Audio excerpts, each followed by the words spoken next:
ডিমের এই রেসিপিটি রইলের সাথে আর মাছ মাংস খাওয়া সবই ভুলে যাবে। এই রেসিপিটি হইলে কিন্তু এক থালা ভাত খাওয়াই হয়ে যাবে। রাধে রাধে বন্ধুরা, সবাইকে স্বাগত জানাই মা ভবানী চ্যানেল থেকে। যে যেখানেই থাকো সুস্থ থাকো আর ভালো থাকো। পুরো ভিডিওটি দেখার জন্য অনুরোধ রইল, একটুকু না স্কিপ করে। প্রথমেই আমি আদা রসুন পেঁয়াজ সব কেটে নিয়েছি। তারপরে আমি আদা রসুনগুলো বাটিয়ে নেবো। আর একটা জামের তো 4টা ডিম দিচ্ছি, তো 3টা পোলট্রির ডিম আর একটা দেশি মুরগির ডিম। এটিটা আদা রসুন পেঁয়াজ সব বাটিয়ে নিচ্ছি। আর একটা জাম নিচ্ছি, জামে একটু পেঁয়াজ বাটা দিয়ে দেবো আর পরিমাণ মতো নুন দিয়ে দেবো, হলুদ গুঁড়ি একটু দিয়ে দেবো, 2-4টা, বেশি না, সামান্য একটু হলুদ দিয়ে সবগুলোকে ভালো করে মাখিয়ে নেব। তো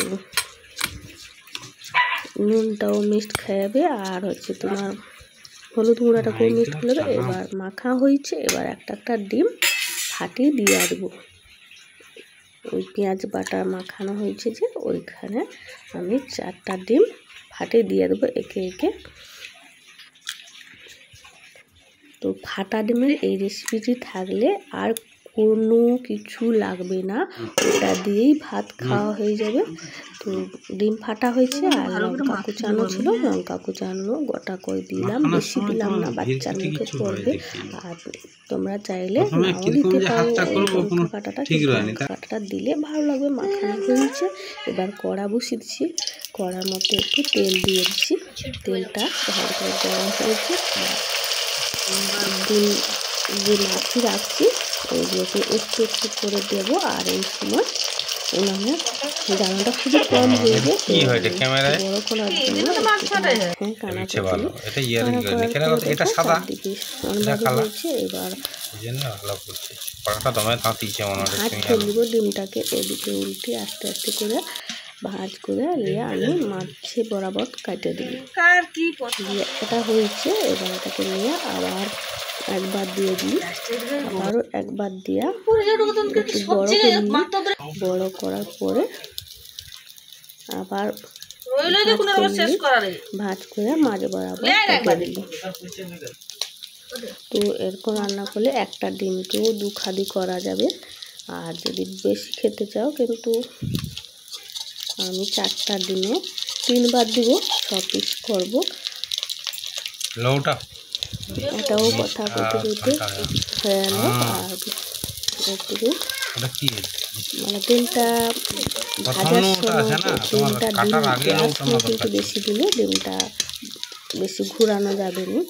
আর উল্টিবার পরে যখন তেলটা দেব ডিমটা কিন্তু ফুলবে। ডিমগুলো ভাজা হয়েছে, এবার আমি কড়াইতে তেল দিয়ে দিচ্ছি। কড়াইতে তেল গরম হতে আমি এখানে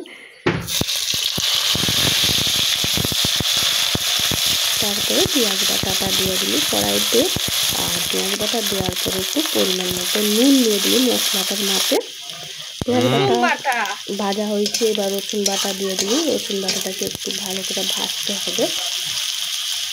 রসুন বাটা ভাজা হয়েছে, এবার আমি আদা বাটাটা দিয়ে দিই। আদা বাটাটাও একটু লাড়ার পরে লঙ্কা গুঁড়ি 2 চামচ দিয়ে দিই, হলুদ গুঁড়ি 1 চামচ দিয়ে মশলাটাকে কষিয়ে নেবো। আদা কিরকম দিচ্ছ না ওখানে লেসে দিচ্ছে, ওখানে গেলে মশলা কষা হয়েছে, এবার মশলা ধোয়া জলটা দিয়ে দিই। জলটা দিয়ে আবারও ভালো করে কষিয়ে নিই। কষার পরে আমি ওখানে লেসে দিবা করবো টমেটো কাটা কাটাও যাবে। টমেটো কাটাটা দেওয়ার পরে আবার ভালো করে কষে টমেটোটা গলে গেছে সুন্দর। আবার একটু জল দিয়ে দিই, জল দিয়ে সিদ্ধ করে রেখেছিলাম আলুগুলো দিয়ে দিই। আবার কষে নিই। আলু মশলা থেকে তেল ছাড়িয়ে এই সময় আমি জলটা দিয়ে দিই।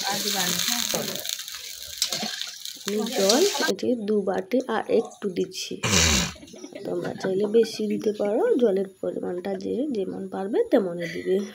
তো এই রেসিপিটি খুব মানে আমাদের বাড়িতে সিদ্ধ ডিম ঝোল করলে এতটাই খেতে চায় না, ফাটা ডিম ঝোল করলে কিন্তু খেতে চায়। আর ঝোল ফুটছে, সেই মুহূর্তে আমি ডিমের ভাজাগুলো দিয়ে দিই। তো ডিম ভাজাগুলো দেওয়া কিন্তু বেশিক্ষণ ফুটানো যাবে না, একটু ফুটিয়ে নিয়ে নামিয়ে দিতে হবে। বেশি ফুটালে কিন্তু ডিম ভাজাটা ভাঙিয়ে যাবে, তার জন্য একটু ফুটিয়ে এবার আমি নামিয়ে নিচ্ছি একটা পাত্রে বা একটা থালায়। 3 দিন আগে তো কইটিয়া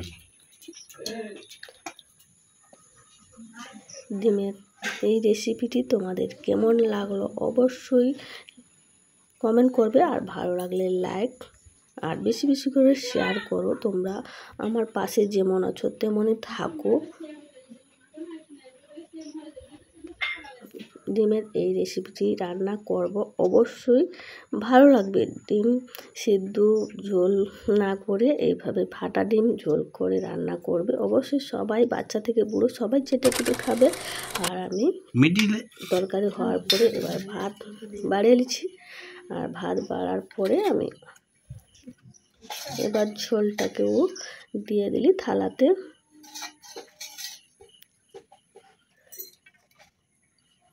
উপরে ভাতের আর দিতে হবে না, আর দিতে হবে না, আর দিতে হবে না। তোমাকে কিরকম লাগছে অবশ্যই কমেন্ট করবো। ততক্ষণে মানে খাই। তোমার ভালো থাকো, সুস্থ থাকো, সাবধানে থাকো। Tata, bye bye. এর পরবর্তী ভিডিওটি দেখাচ্ছে।